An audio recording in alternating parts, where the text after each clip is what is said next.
I just feel like I've been around the block, ripping up fantasy stock, working around the clock. Look at the view from the top.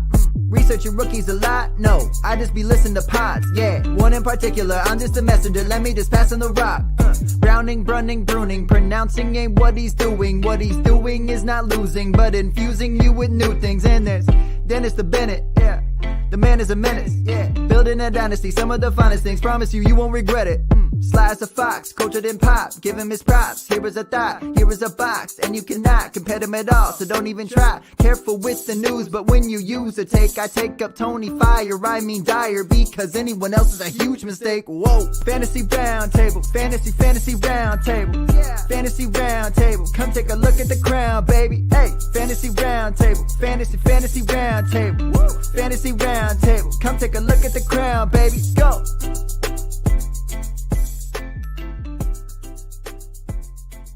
What is going on, everybody? Welcome to another episode of the Fantasy Football Roundtable Podcast. It is Thursday. We are 1 week away from the glorious NFL Draft. I cannot wait.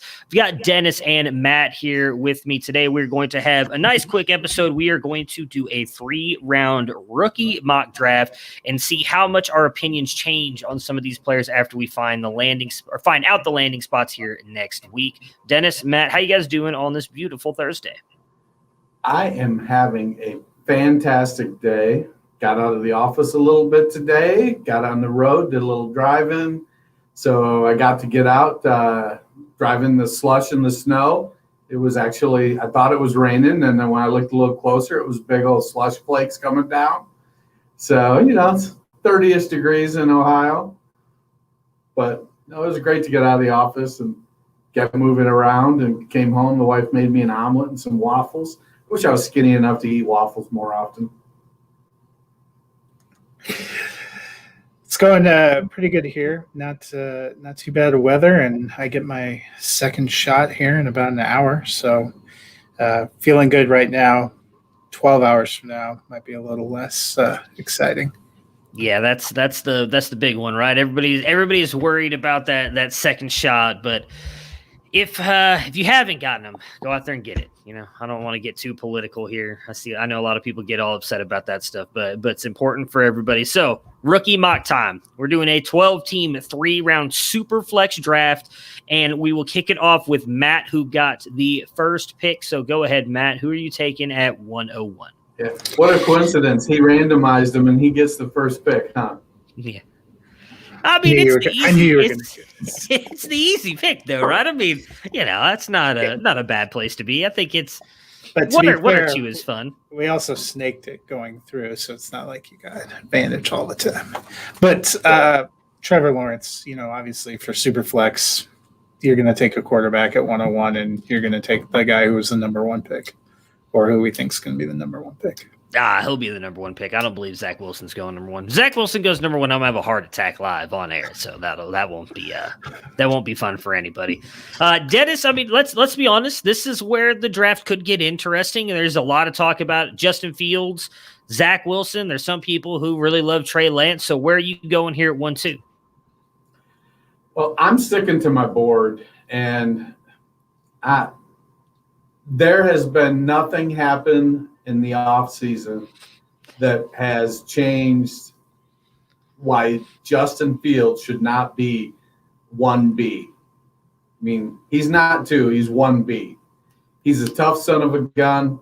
We saw that in the Clemson game when he got nailed in the ribs and went back in the game and led the Buckeyes to a victory. He's a very complete quarterback, and I think in the NFL, regardless of whether he goes to the Jets or San Francisco or the Falcons, you want great players on your team, and drafting Justin Fields at 102 in Superflex gives you a great player. Yeah, he would be the pick for me as well. I've argued on many other podcasts, and I know I have two here as well. Like, I would argue Justin Fields is just fine to pick at 1 if you really want to go that route. I would do that in some of my drafts because I think he does have a higher fantasy ceiling than Trevor Lawrence. But we know all the hype that Zach Wilson's getting. He is likely going to be the number 2 pick to the Jets, so he's definitely in the conversation. Matt, would you agree with that pick? Would you go Justin Fields here too if you had randomized into the 2 spot? Yeah, I would have taken Fields. All right, so this is where I also think the draft can get very interesting, especially in rookie drafts. I am not that big of a believer in Zach Wilson. We did our QB ranks probably about 2 weeks ago, and I talked about how he is my QB5. I think he has a better chance to bust than all of the other 4 quarterbacks. And I don't think that Trey Lance or Mac Jones, who I do feel comfortable I could get later, would go this early. I want that stud running back. I think you build your teams around running back. So I took Najee Harris here out of Alabama. He is the clear running back 1 for me. I like Javonte a lot, but I think Javonte and Etienne are closer together than they are to Najee Harris. So I went Najee here at 3. Do either one of you have an issue with that pick before we go to pick 4? No, I think in Superflex, the argument can be made to go quarterback at 3. In Dynasty, the argument could be made to go Chase at 3.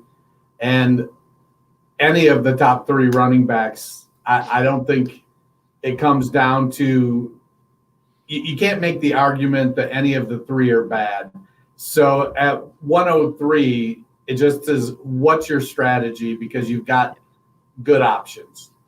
So there's no argument. Yeah, like I said, for me, it's just I like to build my team around running backs. If you were to take Jamar Chase here, I mean, I've been on record saying if you were to take Kyle Pitts here, even not in tight end premium, I'm not going to argue with you. I think there's a lot of really good players in this first round. I think there's not really a lot of ways you could go wrong with these next couple picks. And at pick 4, I took Jamar Chase. We're snaking back around for those of you who didn't know, so I do have pick 4 as well.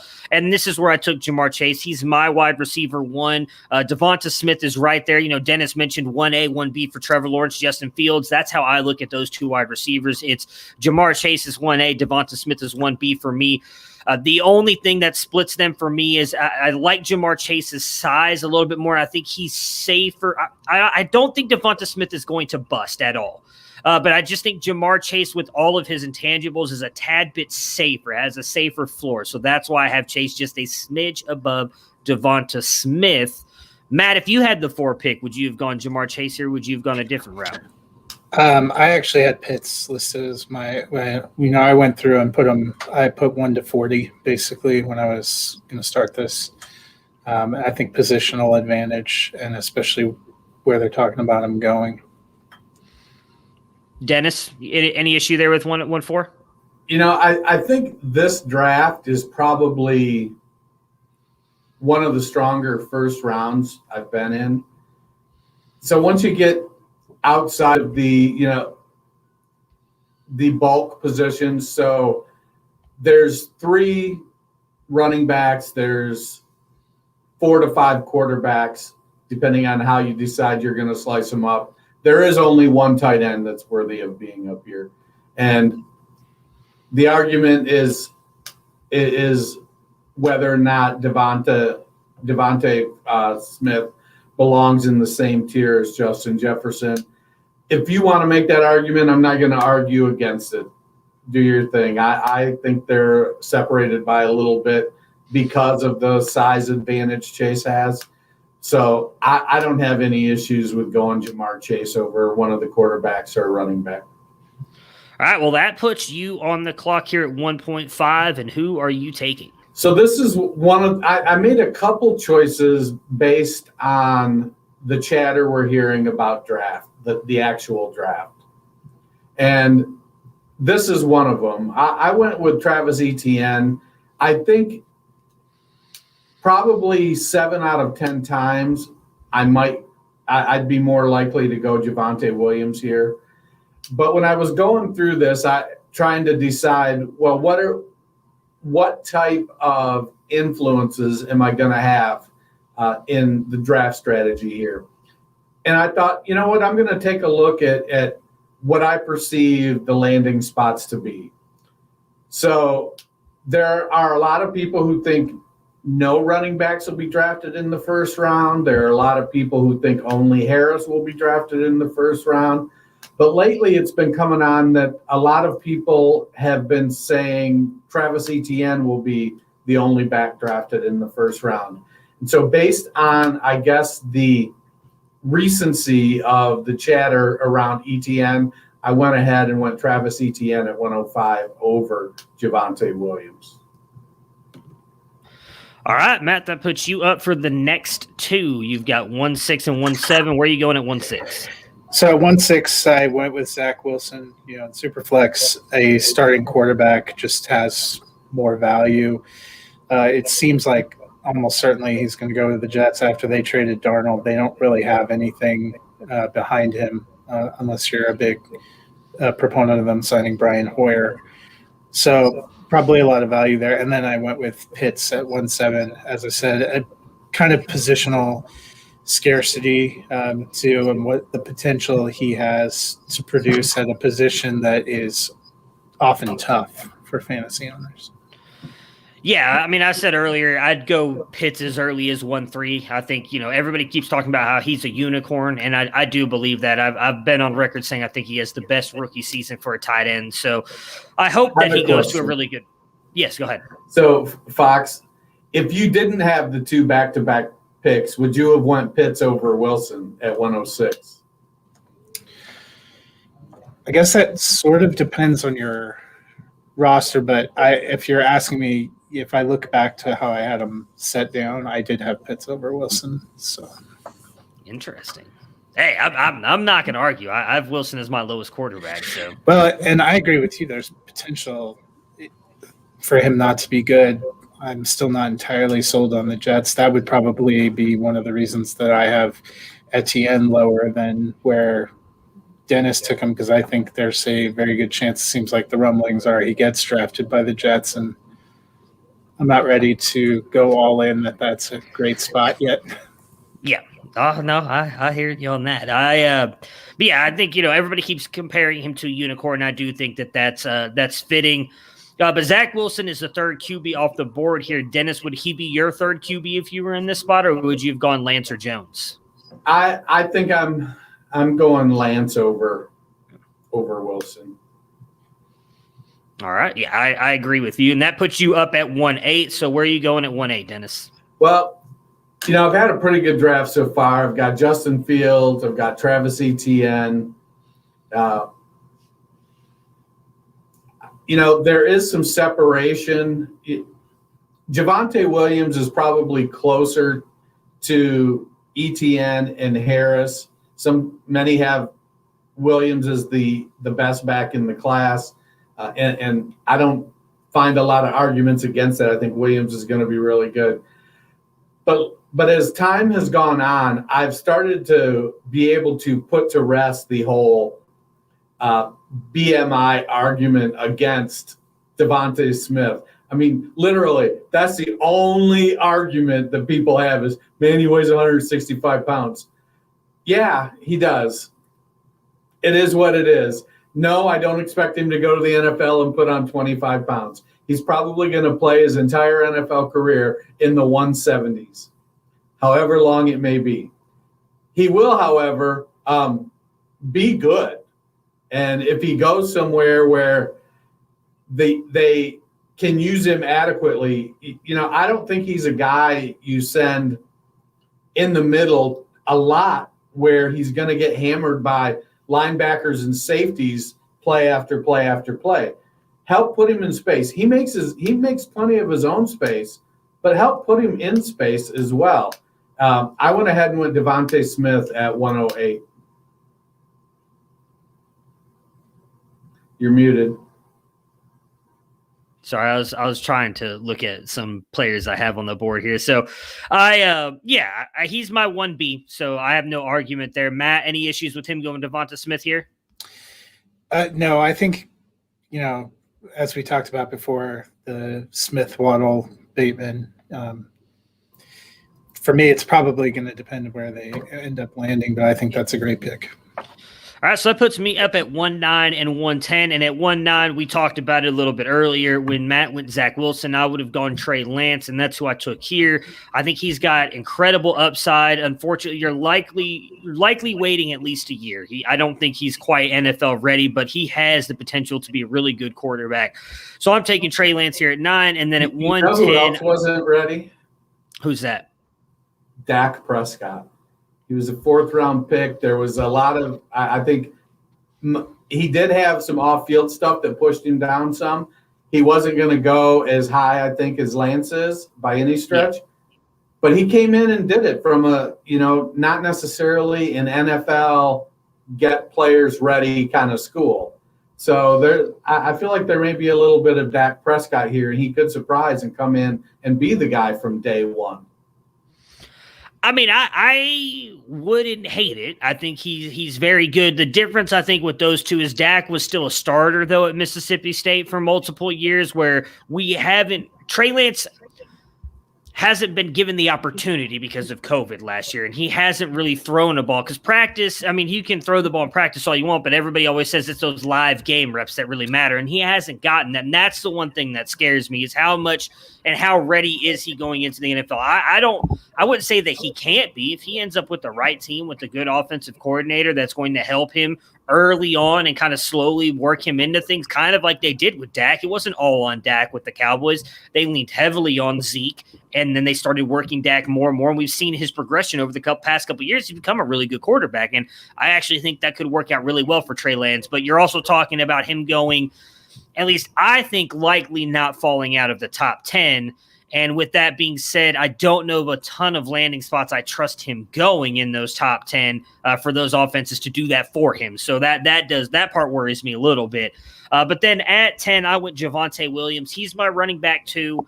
A lot of talk that the Steelers might take him or Najee. I said it when we talked about our running backs. He's a guy that I don't really think it matters where he goes. Now, that being said, if like Dallas draft him, he's screwed. But if he goes somewhere where he's given a shot to be a starter, even if there's another running back like a Miami where they have Myles Gaskin and Salvon Ahmed there, I think he still works out really well with those guys with the way he's a very good power runner. He can catch the ball as well, but he is a good power runner that I think he'd be just fine there and work out really well. Before we finish out the first round here with Matt and Dennis and then Matt's picks, do you guys have any issues with those last two?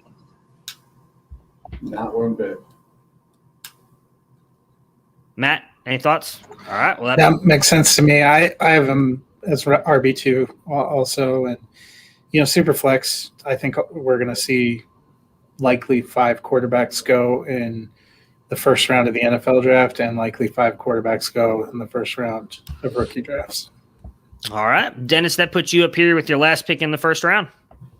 So here I started to revert back to build your dynasty team with young wide receivers.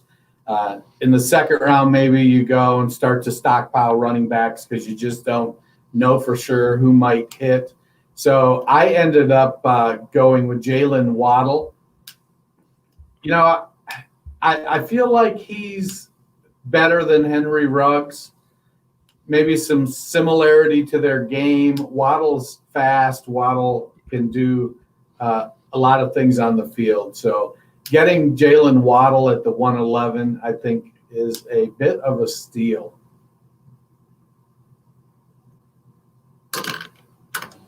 Good pick. So to close out, to close out the first round. So if you have pick 12, either you traded back in because you have a need, or hopefully you're the league champion. I took Mac Jones. Super flex quarterbacks are premium. Getting a guy who could go somewhere and be one of those starters or be in a good situation, I think, gives you a little bit of an advantage. And then as we wrap around and I start round 2, I thought about this a little bit about how you would do if it was a real draft. So if I had pick 101, I'd have 201. As the 101 owner, I took a quarterback. So thinking about other needs, We've discussed beyond the top 3 running backs who we've seen go off the board. That's not a great position. We talked a little bit about beyond the top 1 at tight end. It's not a great position. So I went with my wide receiver 4, which is Rashad Bateman. Yeah, I like Bateman a lot. He feels to me like he could be just a tad more explosive. Now, he's not explosive, but maybe a tad bit more explosive Tyler Boyd. He's got good size, can get the ball, but I feel like he may be just a little bit more dynamic than Tyler Boyd. And we've seen Boyd be a solid fantasy asset. So getting Rashad Bateman, it was between Bateman and Waddle for me at the 111. And so I don't have any issues with the pick at 201 at all. Yeah, I think a lot of drafts is going to come down to like Bateman, Waddle, and either or the Moore brothers. They're not really related, but Elijah Moore and Rondale Moore. Like I think that's the group that a lot of people are going to be debating with. I agree with what you said on Bateman there. He's such a good wide receiver, but he's just not he's not great at anything, right? Like he's not that explosive and he's not big enough to be like that possession receiver either, but he's really good at both of them. He's just not great at either one of them. So it's going to be interesting to see how he transitions to the NFL. And I do think landing spot will matter for Rashad Bateman more than maybe a Waddle because of his speed and what he can do. Wasn't that kind of the same argument against Tyler Johnson last year, is that he's good, he's just not great at anything? Yes, and that scares me a little bit. I was actually listening to what is his name? I'll have to find it. I'll look here in a minute. There was an NFL draft guy. He was a former running back, and he was talking about how he viewed these wide receivers, and that's what he brought up about Bateman today, actually. I was listening to it while I was waiting to pick up my kids, was that he's worried that Bateman is just like Tyler Johnson, so he doesn't think he's going to be where a lot of us or where a lot of fantasy people and everything value him in the draft, because all of us are talking about him as I think the lowest I've seen him is 10, and that's still pretty good, especially in how deep this class is. And there's nobody. Granted, there was a lot of us who liked Tyler Johnson. I don't think anybody had him in their top 10, but there's a lot of people who still really like Tyler Johnson. If he ends up becoming a Tyler Johnson, I don't know how that translates for us. Well, but I don't know how to characterize becoming a Tyler Johnson, because to me, becoming Tyler Johnson means you're behind Mike Evans and Chris Godwin. So True. I get it. The cream rises to the top, and if you're great coming in as a rookie, you should get opportunity. However, it's Mike Evans and Chris Godwin. Yeah. They're not. It's not. Denzel Mims and Jamison Crowder. Well, and then they added Antonio Brown to block his path, and Scotty Miller, ended up popping in there. He just unfortunately went to a place where they had an embarrassment of riches. Yeah. Emory Hunt. That's who was talking about it. I had to go look and see who it was again. Emory Hunt. So, yeah, I agree with that part of it, but and Tyler Johnson has flashed. He was really good in the playoffs. He made a couple of very good plays in during the regular season, but I think it would be fair to say, even if he was if he was Tyler Johnson, it would be a little bit disappointing in the fact that I'm pretty sure all three of us have him in our top 5 or 6. And so that's not what we expect Tyler Johnson to be. When I say I have him as my wide receiver 5. So at my wide receiver 5, I'm expecting him to at worst be like a high-end wide receiver 2. And I don't know if Tyler Johnson's ever going to be that. Well, how do you think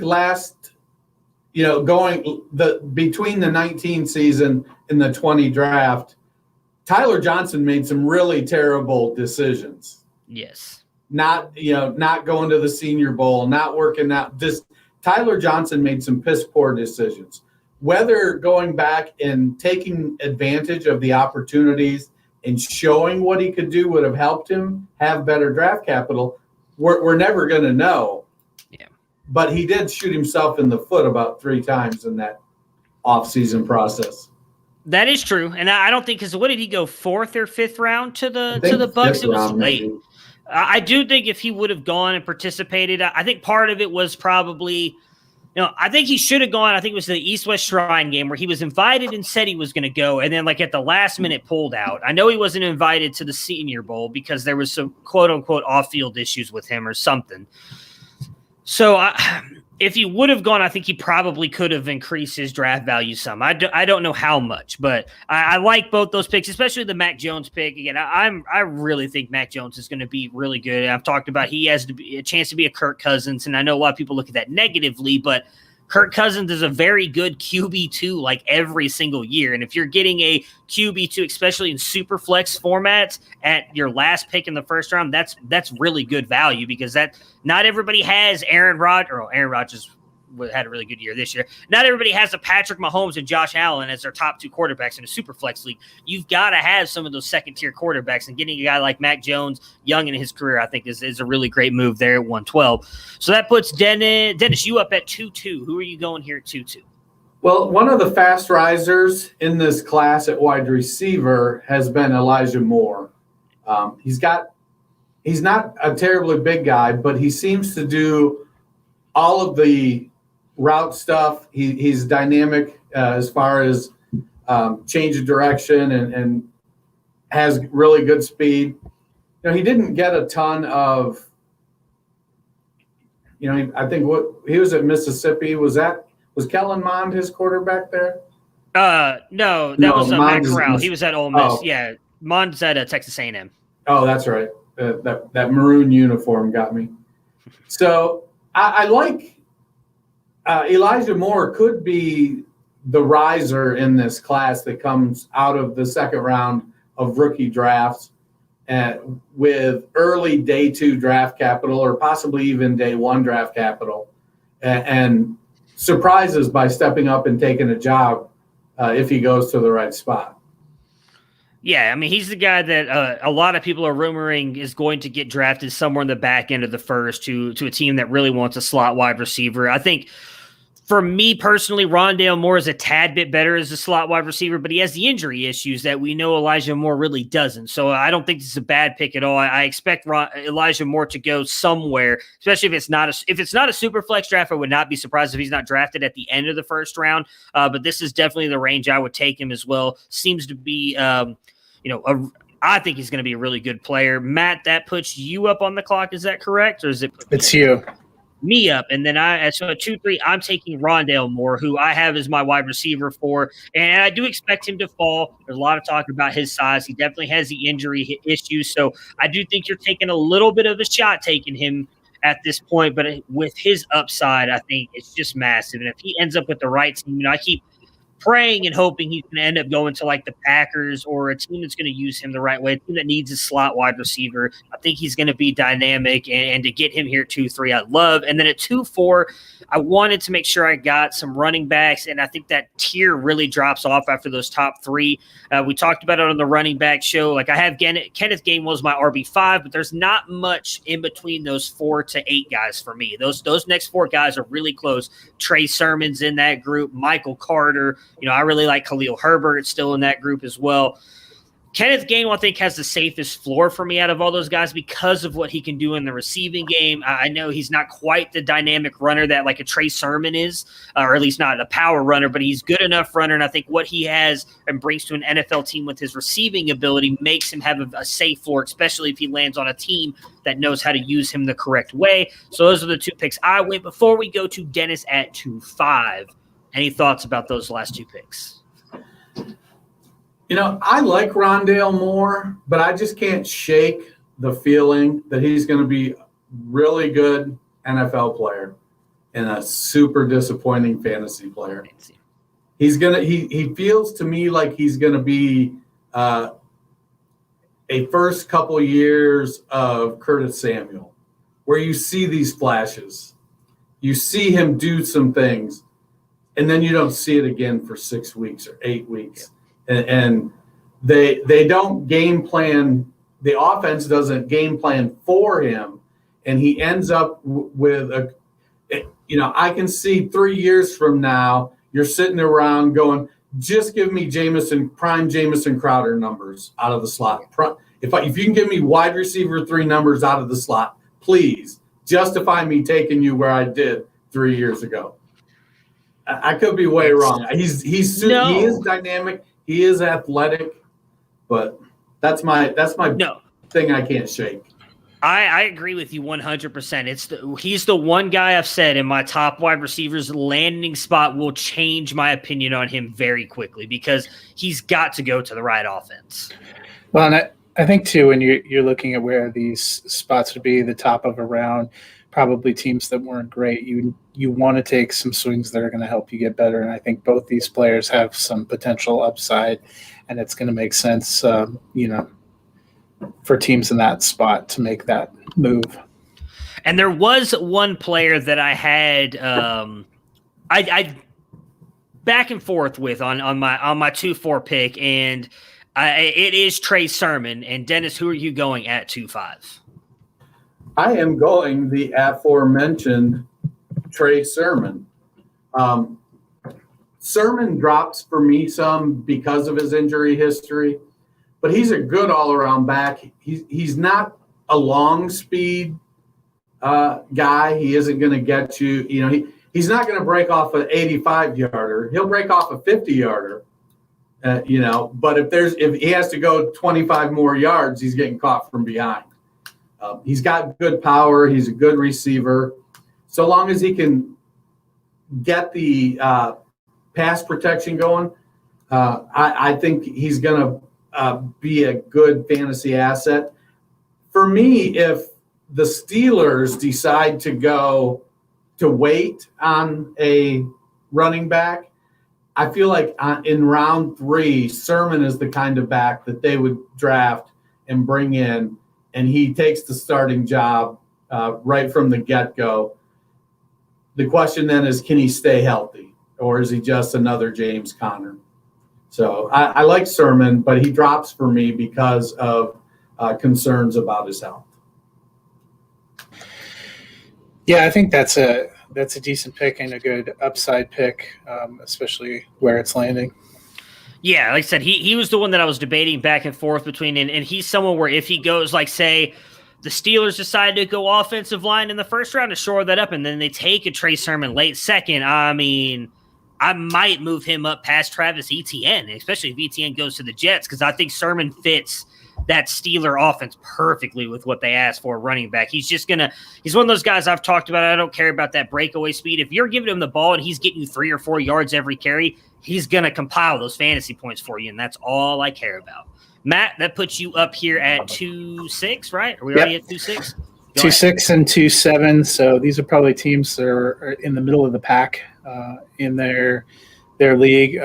With both these slots in the first round, I went a quarterback and a tight end. I think the value here is probably these wide receivers. So at 6, I went with Terrace Marshall.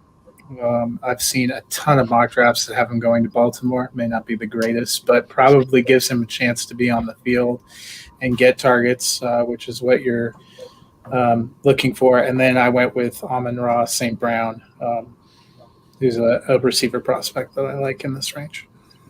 Yeah, I like both of those. I mean, obviously Terrace Marshall, if he goes to the Ravens, it's just going to be interesting because obviously Lamar, although people will tell you he's a very accurate thrower, I think he's probably middle of the pack in the NFL. And Terrace Marshall also struggles with drops.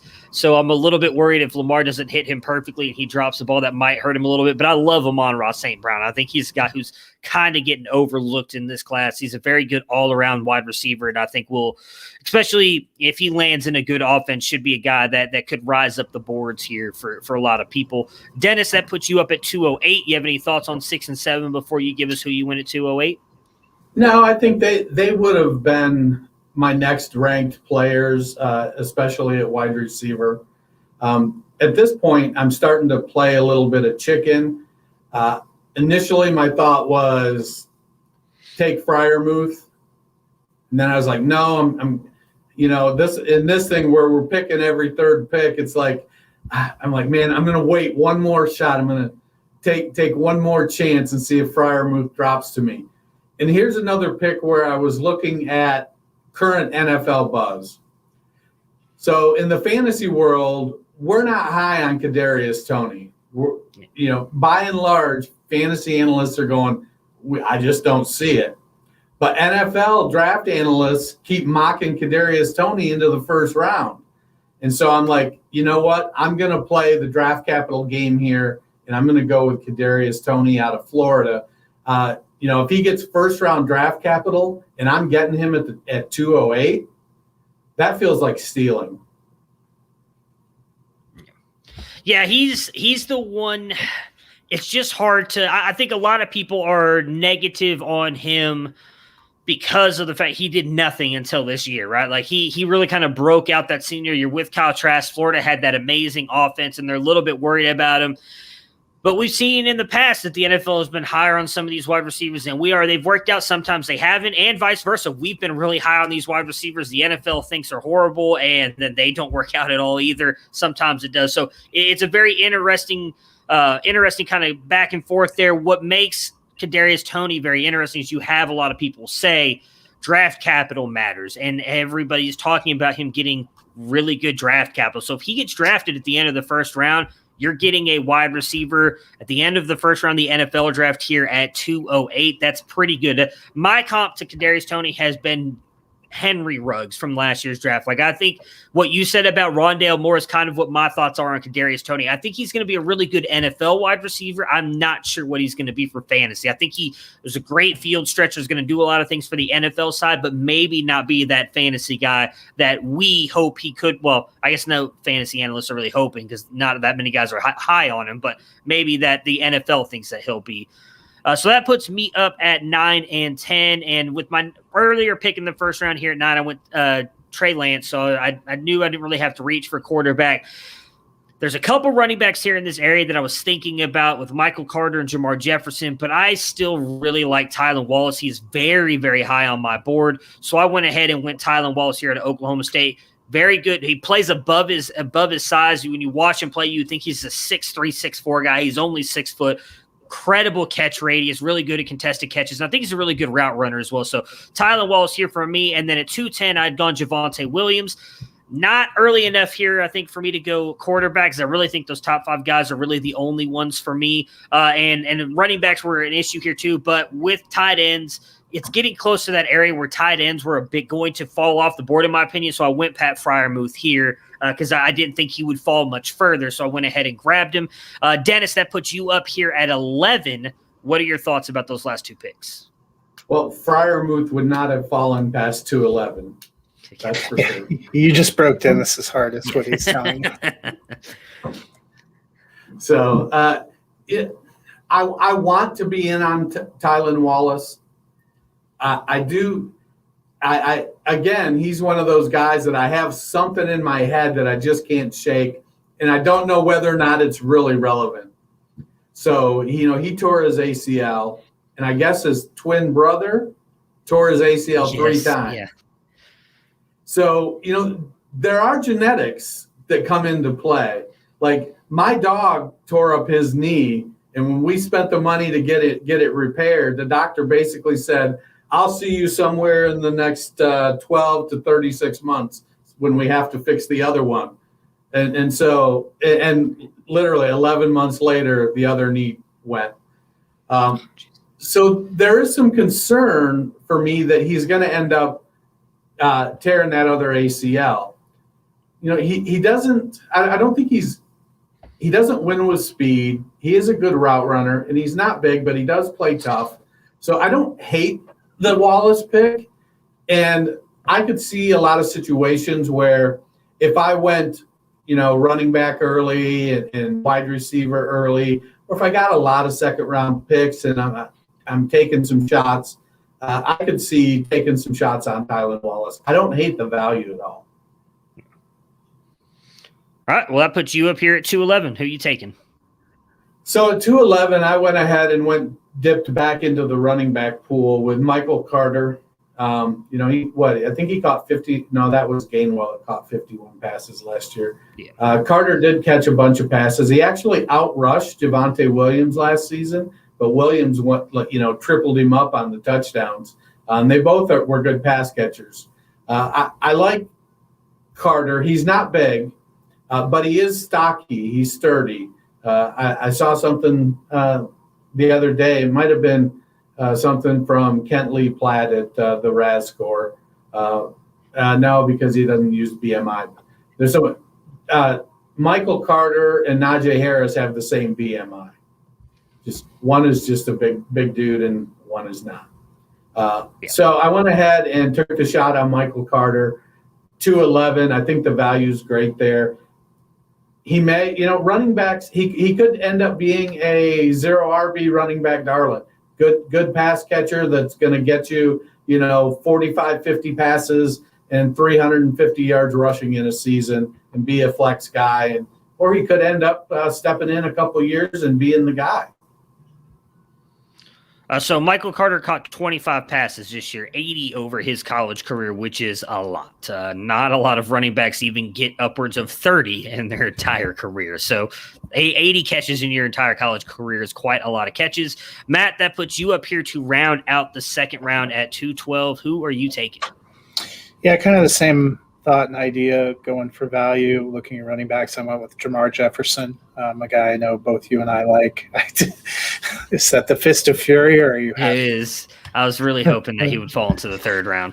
I figured too, somebody at the bottom of the round, as we talked about, probably was the champ in their league, got a good value in Mac Jones. Now you're kind of stockpiling guys, taking chances. When I move on to top of the third round, in that spot, we've already taken Trevor Lawrence, Rashad Bateman. You're kind of looking for upside. I went with Brevin Jordan, tight end out of Miami. I know you and I have talked about if he lands in the right system, gets the right opportunity, has a chance to really pop. Tight end's a tough position. I thought that was a really good lottery ticket in the third round of a rookie draft. Yeah, I mean, I know this isn't tight end premium, but getting a guy like him, I've said if he lands in the right offense, I think him, Freiermuth, and Pitts are all immediate top 12 tight ends. That position is very scarce, as we've talked about a lot, and I think he's got a lot of, I've talked about him being like a Jonnu Smith type, and we've seen the excitement out of Jonnu Smith at times, but Tennessee never used him the correct way. And I think if he goes to the right offense, Brevin Jordan could be that. Now, I mean, I love Jamar Jefferson. I mean, he's my RB4. So to get him at 212 is just, it's ridiculous value, in my opinion. He is very much with Michael Carter, Kylan Hill, Khalil Herbert for me, that like they could fill in easily and be RB2s for all. I don't know if they'll ever be full-on starters, but they could be guys that bring you a lot of fantasy value, especially if they're in some timeshare. So he's one of the guys I really like. Dennis, that puts you up here at 302. Who you taking? So this was spot. I'm sitting here and lamenting my second tight end snipe. I was taking Brevin Jordan. Having Jordan fall there, Brevin Jordan is, to me, kind of similar to Jordan Reed. Same kind of size, good pass catcher. I definitely think he's more of the move tight end at 6'2.5", and what is he, 235 or something? It's not super big. So I liked Jordan and was hoping I could snag him at the 302. Alas, I could not. And so then I went and dipped back into the running back pool one more time and went with Kylan Hill out of Mississippi State. Hill is a back, 6'6", 6'1", 215, 220 pounds. Had a great year in 2019, rushed for over 1,200 yards, looked really good. Mike Leach came in. Things were looking like they might be good. Caught 23 passes in 3 games, but Leach just doesn't run the ball. And for what finally Hill's like, screw this, I'm opting out and going to go get ready for the NFL. But he did show that he could catch the ball with 23 catches in 3 games. So at 302, the potential to get, he's one of those guys. He almost reminds me, because of his size and showing the ability to catch the ball and being a decent runner. He's a little David Johnson-esque, I think. Yeah, I think this is great value on Hill here. He's a guy who it's hard to evaluate him because he's been really good, and then I don't want to say bad, but not great at times. But I do think he helped his stock a lot this year and coming back and showing how good of a receiver he could be in that Leach offense before opting out. He's definitely a guy I could see being like one of the sleepers in this class. Goes to the right offense. He can run the ball. He can catch the ball and could be, I remember that year David Johnson came out there. He was going at the end of the second, early third in a lot of rookie drafts, and look what happened to him. So if Kylan Hill could definitely be that David Johnson of this class, that puts me up at 3-3 and 3-4. And I felt like it was finally time to kind of take shot on a quarterback. I did not go quarterback earlier. I went Najee Harris with that first pick, and then Rondale Moore. And I went Kellen Mond. I'm not that big on Kellen Mond. He is my QB7 behind Kyle Trask, but the NFL seems to really like Kellen Mond for some reason. We talked about earlier. If he gets that second-round draft capital, there's a chance that he may be a starter. It's a super flex league. If he goes out and starts, even a la Jalen Hurts, and has a couple good games, and then you can move him for a second-round or first-round pick the next year, I think I just stole him in this draft, getting him as a third-round value. So I decided to go Kellen Mond there. And then with the next pick, I went Khalil Herbert, the running back out of Virginia Tech. Went Kenneth Gainwell earlier with that pick, and then Jamar Chase. Just wanted to double up again. You just talked about Kylan Hill. I think Khalil Herbert can do the exact same stuff. Not quite as big and not quite the speed that Kylan Hill has, but really good receiving back we saw this year, his final fifth year in college, a redshirt senior. But also a very, very good runner, great vision, great footwork behind the line. So I'm big on Khalil Herbert. Then that puts Matt back up here on the clock at 3. No, Dennis. I'm sorry. That puts Dennis up at 3-5. So at 3-5, now we're in best player available territory, kind of looking at team needs. At this point, I went ahead and went Amari Rodgers. I think he comes in as a Deebo Samuel type of player, could do some damage in the short area, but it's a decent receiver as well, can run some routes okay. So I went ahead. I like Amari Rodgers at the 305 is good value. Yeah, I thought that was a great pick, especially Matt mocked him to the Tennessee Titans when we did our 2-round, so if you end up with a guy there, I thought that was great. Yeah, I mean, just talk about the next Jarvis Landry with Ryan Tannehill, and you're getting him at 3-0. You're getting him in the third round. That's great value. Matt, that puts you up here, though, at 3-6 and 3-7. Yep. So at 6, I had this in the first round taking Wilson, second round getting Terrace Marshall. So I took a chance and went with Chuba Hubbard.